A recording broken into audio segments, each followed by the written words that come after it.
Hello everyone, আসসালামু আলাইকুম। তো অনেক দিন হয়ে গেল বাড়ির সকলের জন্য আমি কিছুই রান্না করি না, কারণ আমি এখন অনেক ব্যস্ততার ভিতরে আছি। তাই তো আজকে সকলের জন্য রান্না করলাম গরুর মাংস। তো আমার হাতের গরুর মাংস আমাদের বাসার সকলে অনেক পছন্দ করে। তো চলো কিভাবে রান্না করলাম তোমাদেরকে দেখাই। তো আমি এখানে 1.5 কেজি গরুর মাংস নিয়ে নিচ্ছি, আর এর ভিতরে আমি যত প্রকার মাংসের মশলা লাগে সবগুলো মশলা আমি একসাথে দিয়ে দিচ্ছি। দিয়ে উপর থেকে সরিষার তেল দিয়ে ভালো করে মাখিয়ে নিচ্ছি।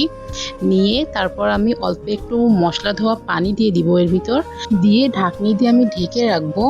তো 10 মিনিট পর ঢাকনিটা উঠিয়ে দেখো মাংস থেকে অনেকটা পানি শুকিয়ে গেছে। এ পর্যায়ে এখন মাংসটা ভালো করে কষিয়ে নিব। নিয়ে এর ভিতরে দিয়ে দিব কেটে রাখা আলু আর 4-5টা মতো রসুন। তো মাংসের সাথে রসুন দিলে কিন্তু অনেকটা মজা লাগে।